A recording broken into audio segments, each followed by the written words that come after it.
Still we are in unit 1. අපි තවමත් unit 1 එකේ ඉන්නේ. So here we are going to learn මේ unit එක අපි ඉගෙන ගන්න යන්නේ lifestyle of our ancestors. අපේ ආදි මුතුන් මිත්තන්ගේ ජීවන රටාව. Economy කියන්නේ ආර්ථිකය. ආර්ථිකය කියන්නේ කොහොමද? How do we earn money? අපි කොහොමද මුදල් හොයන්නේ and how do we expend those money? කොහොමද අපි මේ මුදල් වියදම් කරන්නේ? Under economy ආර්ථිකය යටතේ we gonna learn 3 topics. අපි මාතෘකා 3ක් ඉගෙන ගන්න යනවා. The first one is පළවෙනි එක agriculture. කෘෂි කර්මාන්තය. ජීවනෝපාය සඳහා කරපු ක්‍රියාවක්. ඊළඟට craft work. In order to do agriculture we need tools.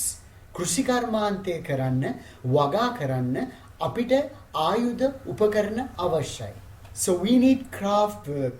ඒක නිසා අපිට කර්මාන්ත අවශ්‍යයි. In order to produce these tools. මේ උපකරණ හදන්න. ඊළඟට trade. වෙළඳාම. Our early ancestors cultivated. අපේ ආදි මුතුන් මිත්තෝ වගා කරා. Different people cultivated different crops. Some vegetables, some fruits, some livestock farming. May govipalawal wala ඇති කරන සත්තු in order to obtain eggs, meat, milk, may kiri, mas පිණිස ලබා ගන්න ඇති කරපු සත්තු. So those who cultivated vegetables මේ එළවලු වගා කරපු අයට when they want fruits, when they want milk, when they want meat මේගොල්ලන්ට පළතුරු, කිරි, මස් ඕනි විට මොකක්ද මේගොල්ලෝ කරේ? trade කරා, වෙළඳාම් කරා. භාණ්ඩයකට භාණ්ඩයක් උමාරු කරා. Okay, look at this chart. මේ chart එක බලන්න. Agriculture. කෘෂි කර්මාන්තය. There are 2 forms in agriculture. කෘෂි කර්මාන්තයේ ආකාර දෙකක් තියෙනවා. එකක් farming, වගාව. ඊළඟ එක animal husbandry, සත්ව වගාව. එහෙම නැතිනම් සත්ව පාලනය. Farming, ගොවිතැන further divide into 2 categories. තවදුරටත් කොටස් දෙකකට බෙදෙනවා. ඒ තමයි paddy field cultivation. ඒ කියන්නේ කුඹුරු ගොවිතැන. එහෙම නැතිනම් wetland cultivation. මඩ ගොවිතැන. chena cultivation. හේන් ගොවිතැන. ඒකටම කියන තවත් නමක් highland cultivation. ගොඩ ගොවිතැන. chena cultivation. හේන් ගොවිතැන. chena cultivation is also called highland cultivation. chena cultivation එකට highland cultivation කියලාත් කියනවා. Food crops, භෝග වගාවන්. Like උදාහරණයක් ඇටියට grains, ධාන්‍ය, vegetables, එළවලු and yams, අලබතල that were needed. අවශ්‍ය කරපු මේ එළවලු ධාන්‍ය අලබතල for basic subsistence.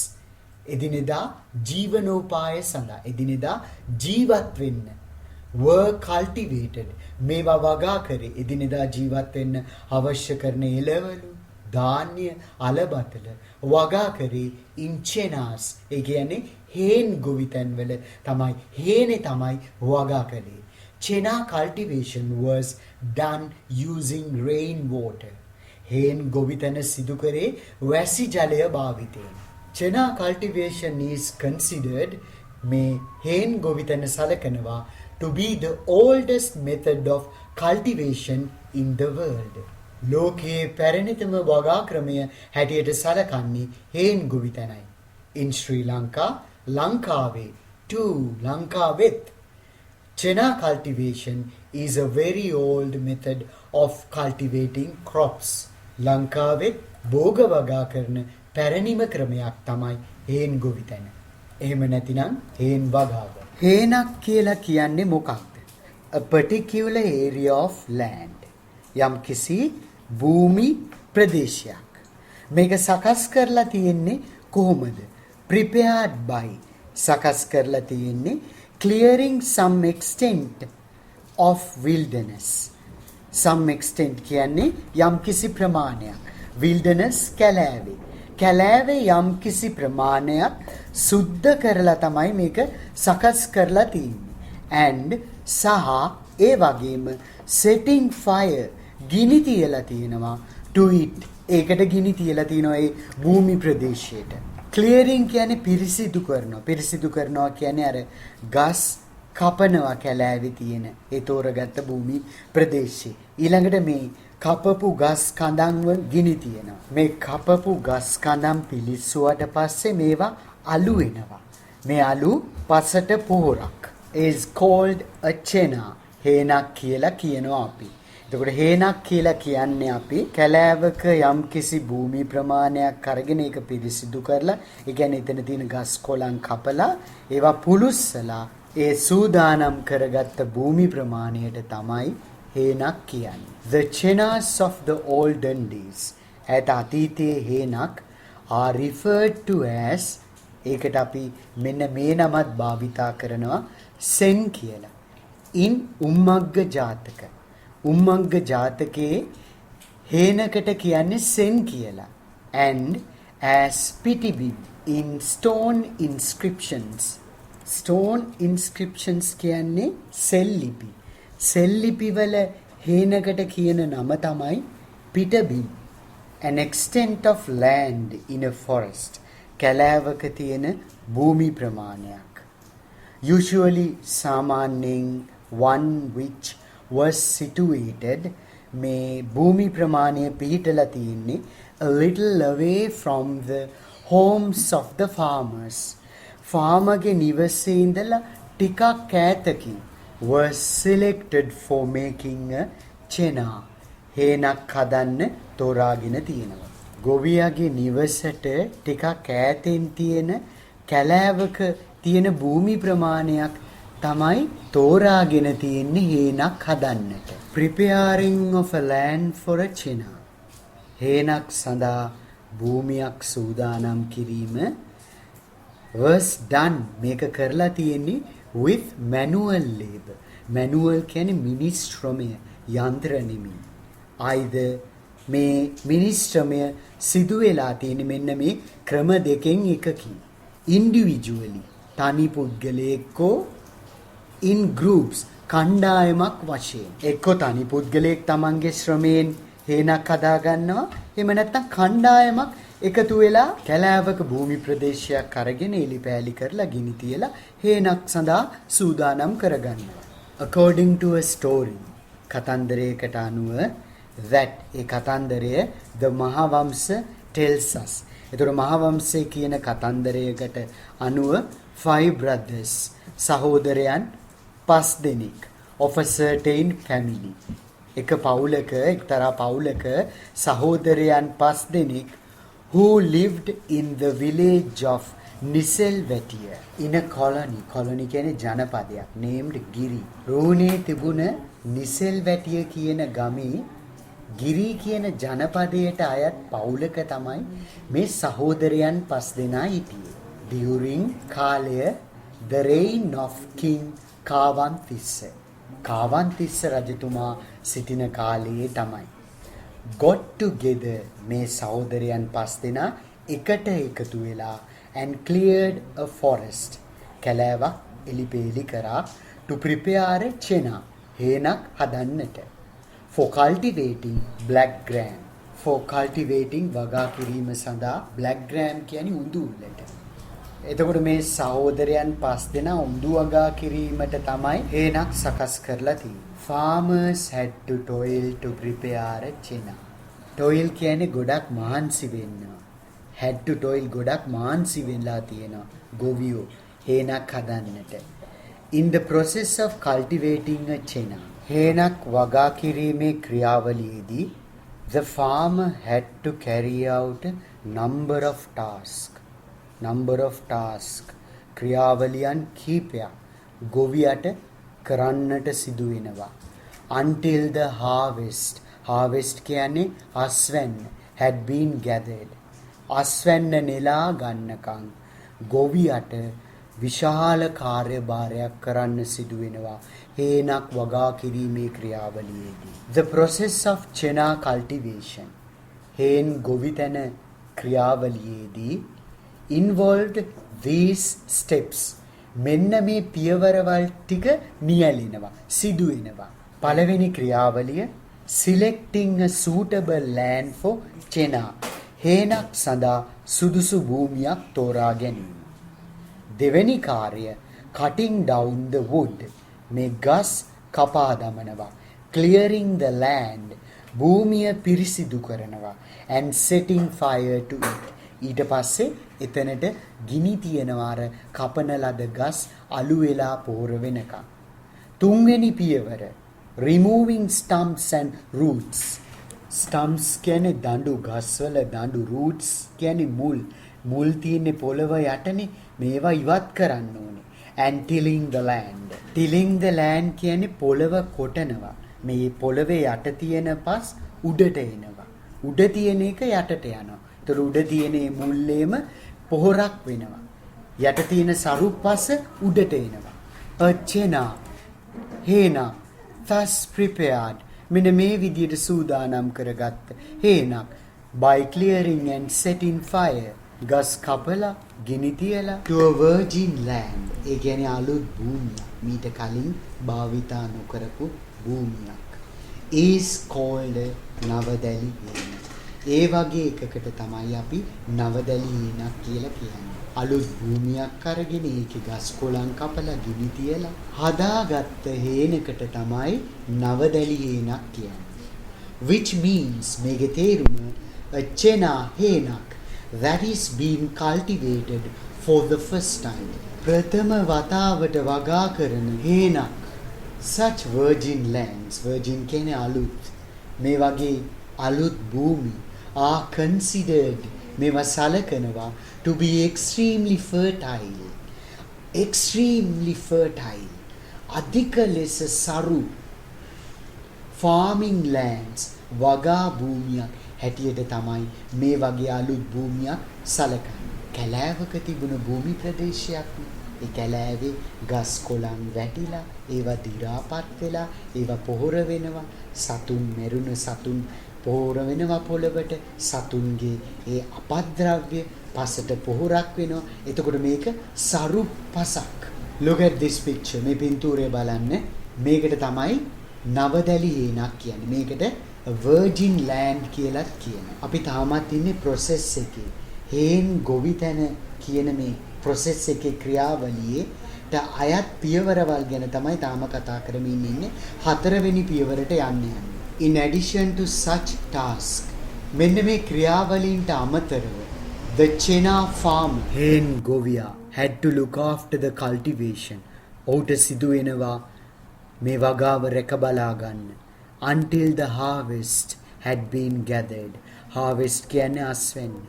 අස්වැන්න නෙලන තුරු මේ වගාව රැක බලා ගන්න සිදු වෙනවා රෑ දාවල් නොතකා. And also ඒ වගේම to protect it, මේ වගාව ආරක්ෂා කරන්න සිදු වෙනවා from wild animals, කැලෑ සතුන්ගෙන්, like උදාහරණයක් ඇටියට elephants, අලීන්, wild boars, වල්ලූරු, sambar, ගෝන්නු, porcupines, ඉත්තෑවන්, and monkeys, වඳුරු. මේ කැලෑ සතුන්ගෙන් හේන ආරක්ෂා කරගන්නත් ඕන. In the olden days, ඈත අතීතයේ farmers, ගොවියෝ adopted various methods. විවිධ ක්‍රමවලට හුරු පුරුදු වුණා. එහෙම නැතිනම් හැඩ ගැසුණා. To protect their chenas, මේගොල්ලන්ගේ හේන ආරක්ෂා කරගන්නට from wild animals, වන සතුන්ගෙන්. ඈත අතීතයේ ගොවියෝ විවිධ ක්‍රමවලට හැඩ ගැවුණා වන සතුන්ගෙන් තමන්ගේ හේන ආරක්ෂා කරන්නට. Some of these methods included, මේ ක්‍රමයන්ගෙන් ටිකක් මෙන්න පහත සඳහන් කරලා තියෙනවා. Building a stockade. Stockade කියන්නේ දඬු ඇට ගැසීම. Grade 7 Geography book එකේ Unit 3 යටතේ ඔයගොල්ලෝ ඉගෙන ගන්නවා dry zone වියලි කලාපය ගැන. අන්න එතනදිත් මේ stockade එක දඬු ඇට ගැන කතා කරනවා. Making a bonfire, ගිනි මැල ගැසීම. ගින්දරට සතුන් බයයිනේ. Keeping a guard from a watch hut. watch hut පැල්පතනේ, පැල්පතේ ඉඳලා රකින්නවා. දැන් පස්වෙනි පියවර, 5th step. With the start of the rainy season, වර්ෂා කාලය ආරම්භ වීමත් සමග farmers started cultivating crops. ගොවියෝ ආරම්භ කරනවා භෝග වගාව in their chenas, මේගොල්ලන්ගේ හේනි. various kinds of cereal crops. Cereal crops කියන්නේ කටුසර භෝග. Various kinds විවිධ වර්ගයේ කටුසර භෝග like උදාහරණයක් ඇටියට millet. Millet කියන්නේ මිනීරි එහෙම නැත්නම් තනහාල්. And කුරක්කන් were mostly බහුලව cultivated බහුලව වගා කරලා තියෙන්නේ in chena සේන් වල මේ කුරක්කන් තනහාල් මිනීරි. According to literary sources කියන්නේ සාහිත්‍ය මූලාශ්‍ර. අපිට තියෙනවා ඉතිහාසය ගැන ඉගෙන ගන්න මූලාශ්‍ර දෙකක්. archaeological sources ඒ වගේම literary sources. දැන් මෙතන කියන්නේ සාහිත්‍යමය මූලාශ්‍රවලට අනුව crops භෝග like green grams, mackerel, paspalum, ginger, mustard, cumin, green gram moon, mackerel, paspalum කියන්නේ අමු වලට, ginger ඉඟුරු, mustard කියන්නේ අඹ වලට, cumin ඒ කියන්නේ දුරු වර්ග, a kind of paddy V වර්ගයක්, LV කියන්නේ V වර්ගය, sesame කියන්නේ තල, cotton කියන්නේ කපු වලට, and sugar cane ඒ කියන්නේ උක්, and vegetables එළවලු like මෙන්න මේ වගේ කරබටු, solanum, එළබටු, brinjal, වම්බටු, ash pumpkin, අලුපෝල් and pumpkin වට්ටක්කා. මේ හේනක වගා කරපු භෝග සඳහන් කළේ and various kinds of yam විවිධ වර්ගයේ අල ಜಾති like ඉන්නල and sweet potato බතල were cultivated in chenas හේන් වල වගා කරලා තියෙනවා. Earlier මුල් කාලයේදී even paddy V වගාව පවා was cultivated වගා කරලා තියෙන්නේ as a chena crop. හේන් වගාවක් හැටියට තමයි මුල් කාලයේදී V ගොවිතැනත් පැවතිලා තියෙන්නේ. The kind of paddy මේ V වර්ගය that was cultivated in chenas මේ හේනක වගා කරන ලද V වර්ගය was called මේකට කියපු නම තමයි LV. a chena හේනක් or එහෙම නැතිනම් field යම් කිසි කුඹුරක් in which මේ තුල LV was cultivated LV වගා කරලා තිනවා was called an L හේන. LV වගා කරපු හේනක් හරි කුඹුරකට හරි භූමියකට හරි කියන්නේ L හේන කියලා. Literary works කියන්නේ සාහිත්‍ය ග්‍රන්ථ of the olden days ඈත අතීතයේ සාහිත්‍ය ග්‍රන්ථ speak of L-hal ගැන සඳහන් කරනවා කතා කරනවා.